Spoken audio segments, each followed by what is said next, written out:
উত্তরবঙ্গ বিশ্ববিদ্যালয়ের স্থায়ী উপাচার্য নিয়োগের দাবিতে বিশ্ববিদ্যালয়ের ভারপ্রাপ্ত রেজিস্ট্রারকে স্মারকলিপি দিল উত্তরবঙ্গ বিশ্ববিদ্যালয়ের তৃণমূল ছাত্র পরিষদ। মঙ্গলবার বিশ্ববিদ্যালয়ের প্রশাসনিক ভবনের সামনে একটি বিক্ষোভ মিছিল করে ভারপ্রাপ্ত রেজিস্ট্রারকে স্মারকলিপি প্রদান করে তৃণমূল ছাত্র পরিষদ। এদিন অবিলম্বে স্থায়ী উপাচার্য নিয়োগ, ছাত্রছাত্রীদের ফেলোশিপ সহ বিশ্ববিদ্যালয়ের হস্টেলে খাবারের দ্রুত সমাধানের দাবি জানানো হয়। তৃণমূল ছাত্র পরিষদের সভাপতি হরিপদ সিংহ জানান, বিশ্ববিদ্যালয়ে স্থায়ী উপাচার্য নিয়োগ এবং সমস্ত ছাত্রছাত্রীদের সমস্যার সমাধান করতে হবে, তা না হলে আগামী দিনে বৃহত্তর আন্দোলনে নামবেন বলে হুঁশিয়ারি দেন তিনি। অন্যদিকে উত্তরবঙ্গ বিশ্ববিদ্যালয়ের ভারপ্রাপ্ত রেজিস্ট্রার দেবাশিস দত্ত জানান, নির্বাচনী নিয়মবিধি মেনে এই মুহূর্তে কিছু কাজ বন্ধ রয়েছে। উপাচার্য নিয়োগ বিষয়টি আচার্যের উপর নির্ভর, উপাচার্য না থাকায় সমস্যা হচ্ছে বলে তিনি জানান। প্রসঙ্গত 19 এপ্রিল থেকে উপাচার্যহীন অবস্থায় উত্তরবঙ্গ বিশ্ববিদ্যালয়।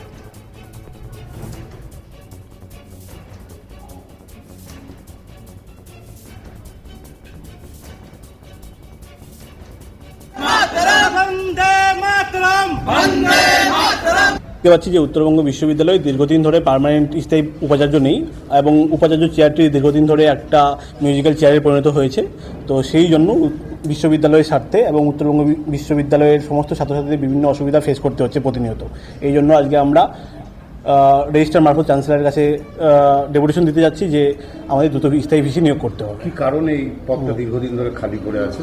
একটা বর্তমানে যে আচার্য আছেন তার খামখেয়ালিপনা তুগলকি আচরণের জন্য এই পদটি দীর্ঘদিন ধরে খালি, যিনি কথায় কথায় রাজ্যের সঙ্গে সংঘাতে যাচ্ছেন। রাজ্য সরকারের বিভিন্ন সঙ্গে ক্লাস, রাজ্য সরকারের কোনো কথা মানে, যেহেতু রাজ্য সরকারের পোষিত বিশ্ববিদ্যালয়, রাজ্য সরকারের সঙ্গে উনি সহযোগিতা না করে অসহযোগিতা করছেন এবং বিশ্ববিদ্যালয়ের এবং উচ্চশিক্ষার ক্ষেত্রে একটা অরাজকতা সৃষ্টি করেছেন। আগামীতে কি ধরনের রণনীতি তোমরা নিতে চলেছো? আগামীতে আমরা আজকে দেখেছি যে বিভিন্ন বিশ্ববিদ্যালয়ে আবার অস্থায়ী ভিসি নিয়োগ হচ্ছে এবং কিন্তু সুপ্রিম কোর্ট দীর্ঘদিন ধরে ওরাও অবজারভেশন করছে, ম্যাটারটা সুপ্রিম কোর্টে আছে, ওরাও বলছে যে এখন স্থায়ী ভিসি দরকার। তারাও বলেছে যে প্রয়োজনীয় অস্থায়ী ভিসিগুলোই স্থায়ী, কিন্তু যদি আমরা দেখতে পাই যে অস্থায়ী ভিসিগুলোই আবার করছে রাজ্যপাল, তো আমরা ধীরে ধীরে সেটা আন্দোলন বৃহত্তর করব, ছাত্রছাত্রীদেরকে আরও কাছে যাব এবং সবাই মিলে আরও বড় ধরনের আন্দোলনে আমরা এগোচ্ছি। না, সেক্ষেত্রে তোমরা জানো যে 4 তারিখের আগে, জুন মাসের 4 তারিখের আগে কোনো মতেই কোনো বিশ্ববিদ্যালয় এই মুহূর্তে ভিসি নিয়োগ করতে পারবে না নির্বাচন আচরণবিধির জন্য। না, তার মধ্যে তোমরা এই ধরনের গৌরবঙ্গ বিশ্ববিদ্যালয়ে অস্থায়ী ভিসি নিয়োগ করেছে পরশু দিনে এবং সুপ্রিম কোর্টের অবজারভেশন আছে, ভিসি তো নিয়োগ হচ্ছে, এমনটা তো না হচ্ছে না। নির্বাচন আচরণবিধিতে সেটা আটকাচ্ছে না? না, নিজের কিন্তু গৌরবঙ্গ বিশ্ববিদ্যালয়ে ওই নিয়োগ হয়েছে। স্থায়ী উপাচার্যের বিষয়ে তো আমি আশ্বস্ত করার কেউ নয়, এটা তো পুরোপুরি সরকারি বিষয়। তো রাজ্যপাল এবং আমাদের সরকার বুঝবেন আর কি কবে পাঠাবেন। তবে আমরা চাইছি যে দ্রুত উপাচার্য নিয়োগ হোক, কারণ দ্রুত উপাচার্য নিয়োগ না হলে আমাদের অনেক কাজকর্মে পেন্ডিং হয়ে থাকে। যেমন এক্সিকিউটিভ কাউন্সিলের মিটিং হচ্ছে না, ফিনান্স কমিটির মিটিং করা যাচ্ছে না, ফ্যাকাল্টি কাউন্সিলের মিটিং করা যাচ্ছে না, তারপরে আপনার পারচেস কমিটির মিটিং করা যাচ্ছে না।